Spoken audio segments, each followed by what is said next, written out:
प्रश्न शुरू होता है जो कि संघीय मंत्री परिषद से स्टार्ट हुआ। पहला जो प्रश्न है कि भारत के प्रधानमंत्री के विषय में निम्नलिखित कथनों में से कौन जो है सही है।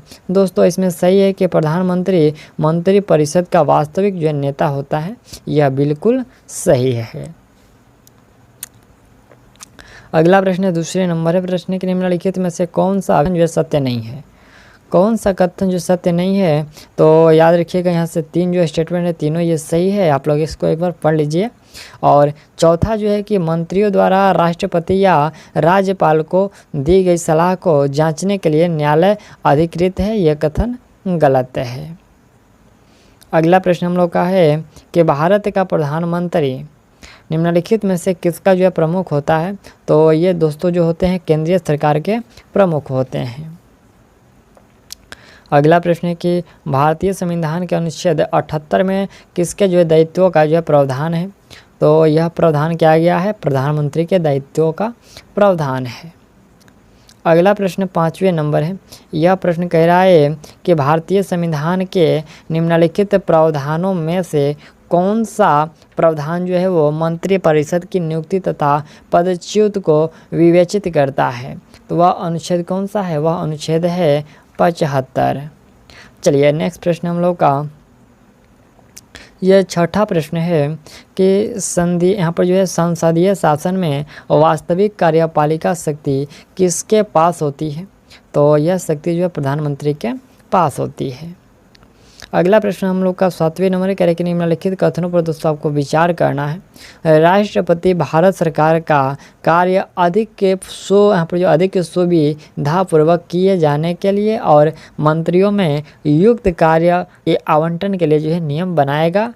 तो यह कथन जो है बिल्कुल सही है। दूसरा है कि भारत सरकार की जो समस्त कार्यवालक कार्रवाइयाँ प्रधानमंत्री के नाम से की हुई कही जाएगी। तो यह जो कथन है यह गलत है, यानी कि हम लोग का कोड भाषा में जो है होगा केवल ही एक होगा। ठीक। प्रश्न के राष्ट्रीय सुरक्षा समिति का प्रधान कौन होता है। तो इसके प्रधान होते हैं प्रधानमंत्री। यदि भारत के प्रधानमंत्री संसद के उच्च सदन के सदस्य होते तो क्या होता, तो उच्च सदन के सदस्य होते तो वे अविश्वास प्रस्ताव की स्थिति में अपने पक्ष में वोट नहीं दे सकेंगे। ठीक। अगला प्रश्न है कि भारत की संसद के संबंध में निम्नलिखित में से कौन सा जो है कथन सही नहीं है। संसद के संबंध में तो मंत्रिमंडल की जो सदस्यता निम्न सदन तक जो है सीमित है। यह जो है संसद के जो है यहाँ पर यह संसद के संबंध में गलत कथन है। चलिए अगला प्रश्न यहाँ से 11 नंबर है।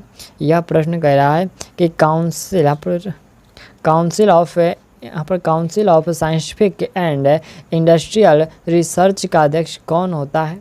तो इसका अध्यक्ष जो है भारत के प्रधानमंत्री होते हैं।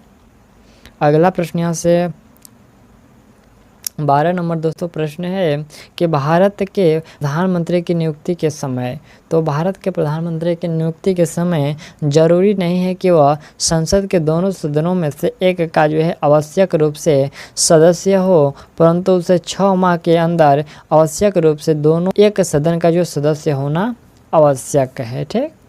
चलिए अगला पॉइंट यहाँ से हम लोग का 13 नंबर है कि भारत का प्रधानमंत्री बनने के लिए जो न्यूनतम आयु है वो कितनी होनी चाहिए। तो ये दोस्तों 25 वर्ष का आयु होना चाहिए भारत के, यदि आप प्रधानमंत्री बनना चाहते हैं तो। ठीक। चलिए अगला है कि उप प्रधानमंत्री पद का जो सृजन है, तो यह पद का जो सृजन है संविधान के प्रावधानों से यहाँ पर जो है प्रावधानों से जो हट कर हुआ। उप प्रधानमंत्री का जो पद का सृजन है ये संविधान के जो है प्रावधानों से हटकर हुआ।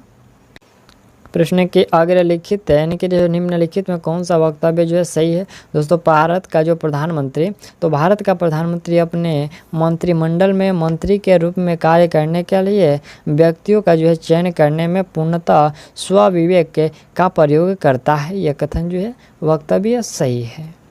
चलिए अगला प्रश्न यहाँ से हम लोग का 16 नंबर प्रश्न है। ये प्रश्न है कि भारत में वह मंत्री जो संसद के सदनों में से किसी सदन का भी सदस्य नहीं है उसे मंत्री के पद से जो है मुक्त हो जाना पड़ता है। तो उससे मुक्त हो जाना पड़ता है 6 माह के बाद।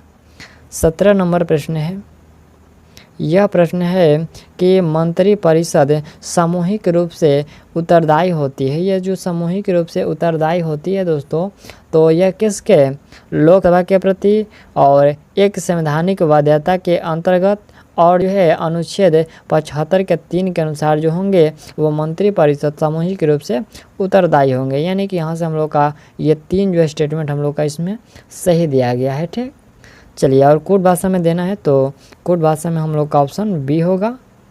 अगला पॉइंट यहाँ से हम लोग का है कि मंत्रिपरिषद किसके प्रति उत्तरदायी होती है, तो मंत्रिपरिषद जो है ये सांसद के प्रति उत्तरदायी होती है। ठीक, अगला है कि मंत्रिपरिषद सामूहिक रूप से निम्न में से किसके प्रति उत्तरदायी होती है सामूहिक रूप से, तो यह उत्तरदायी होती है दोस्तों लोकसभा के प्रति। किसके प्रति, लोकसभा के प्रति।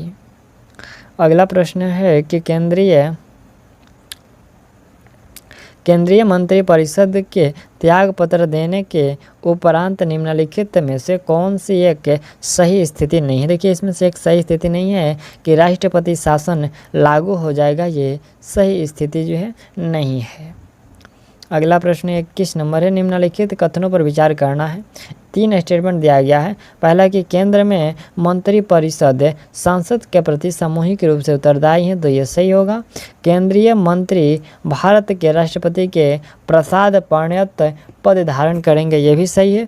केंद्रीय मंत्रियों के वेतन भत्ते सांसद की विधि द्वारा निर्धारित किए जाएंगे, ये भी सही है। उपयुक्त में से हम लोग का कथन जो है डी इसमें सही होगा। ठीक, चलिए, अगला प्रश्न यहाँ से 22 नंबर है। प्रश्न है कि निम्नलिखित में से कौन सा एक प्रस्ताव जो है भारत में मंत्रिपरिषद द्वारा रखा जा सकता है, तो ये प्रस्ताव जो है विश्वास प्रस्ताव, ये मंत्रिपरिषद के द्वारा रखा जा सकता है।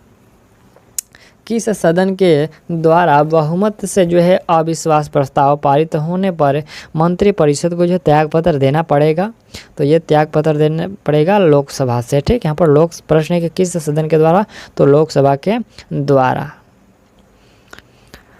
अगला प्रश्न हम लोग का यहाँ से 24 नंबर है। प्रश्न है कि अपना त्याग पत्र देने के बाद भारत में एक मंत्री को अपने त्याग पत्र के विषय में लोकसभा में व्यक्तिगत वक्तव्य, यहाँ पर जो व्यक्तिगत वक्तव्य देने के लिए किसकी अनुमति की जो आवश्यकता होती है, तो उन्हें आवश्यकता होती है लोकसभा के अध्यक्ष की अनुमति का।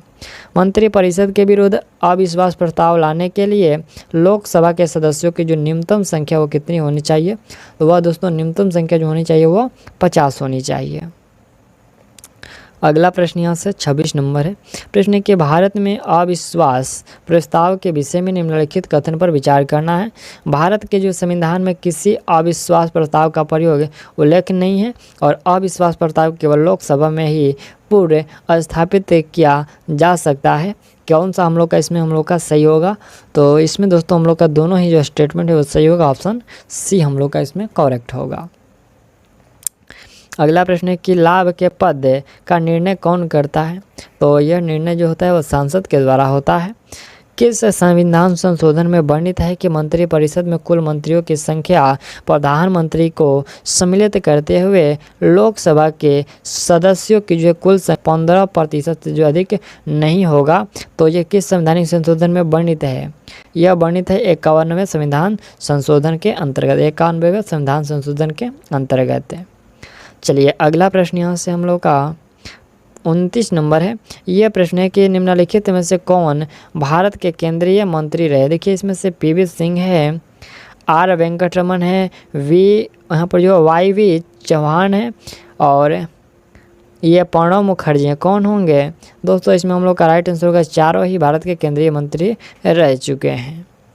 अगला प्रश्न है कि भारतीय राजनीतिक व्यवस्था में कार्यपालिका के अधीन रहकर कार्य करता है, तो यह जो होता है विधायिका के अधीन रह के कार्य करता है।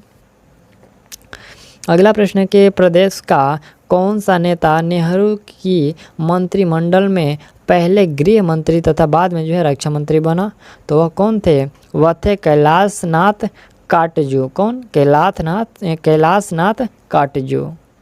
अगला है कि स्वतंत्र भारत के प्रथम वित्त मंत्री कौन थे, तो वह वित्त मंत्री थे RK षण्मुखम चेट्टी थे। कौन, RK षण्मुखम चेट्टी थे। अगला प्रश्न हम लोग का 33 नंबर है। प्रश्न है कि भारत में स्वतंत्रता के पश्चात गठित जो प्रथम मंत्रिमंडल में कानून मंत्री कौन था? तो वह कानून मंत्री BR अम्बेडकर थे, डॉक्टर भीमराव अम्बेडकर थे।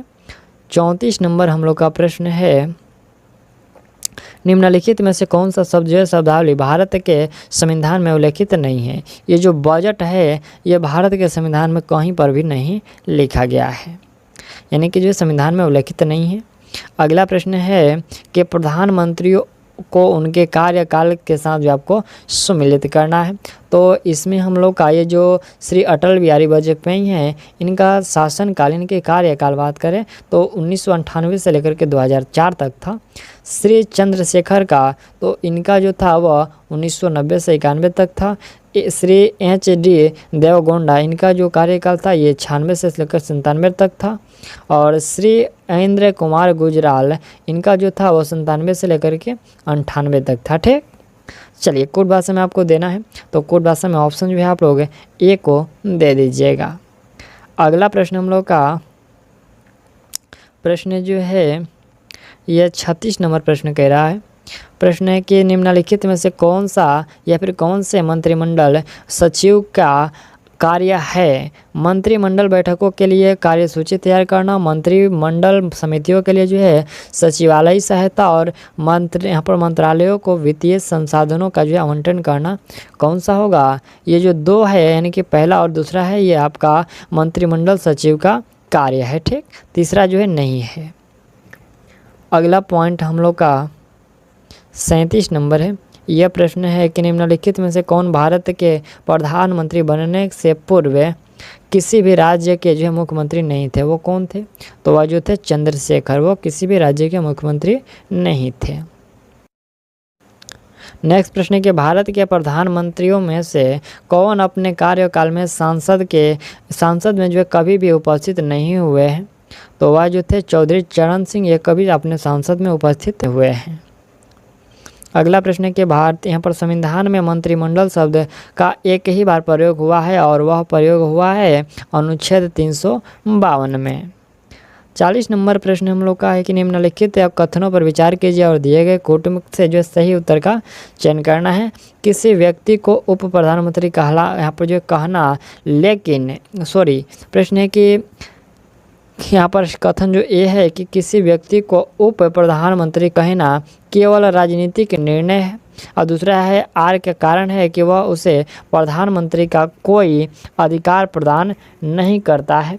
तो कोट में हम लोग का कौन सा होगा? देखिए कोट में हम लोग का ये जो है आर दोनों सही है तथा आर जो है वह ए का सही व्याख्या है, ये भी आपका सही है। ठीक, चलिए अगला प्रश्न हम लोग का 41 नंबर है कि मनमोहन सिंह के संबंध में निम्नलिखित में से कौन सा कथन जो है सही नहीं है? दोस्तों इसमें से ये जो वित्त आयोग के पूर्व अध्यक्ष थे ये कथन सही नहीं थे, भारत के पूर्व वित्त मंत्री थे, भारतीय रिजर्व बैंक के पूर्व गवर्नर थे और अंतर्राष्ट्रीय मुद्रा कोष में भारत के जो पूर्व प्रतिनिधि भी थे, ये 3 सही हैं। चलिए अगला प्रश्न हम लोग का ये 42 नंबर है। प्रश्न के उदारीकरण, निजीकरण और भूमंडलीकरण की नई आर्थिक किस प्रधानमंत्री के कार्यकाल में ये घोषित की गई? तो यह सभी घोषित किया गया था नरसिम्हा राव के कार्यकाल में। केंद्रीय सरकार के संदर्भ में निम्नलिखित कथनों पर विचार कीजिए। इसमें हम लोग का 2 है कि 15 अगस्त 1947 को केंद्र में मंत्रालयों की संख्या 18 थी और वर्तमान में जो है केंद्र में मंत्रालयों की संख्या जो है 36 है। कौन सा सही होगा? केवल एक, ऑप्शन ए जो है सही होगा। 44 नंबर प्रश्न है। ये प्रश्न के निम्नलिखित में कौन सा आधिकारिक दस्तावेज भारत से संबंधित है? देखिए आधिकारिक जो दस्तावेज इसमें से भारत से संबंधित है ये श्वेत पत्र है।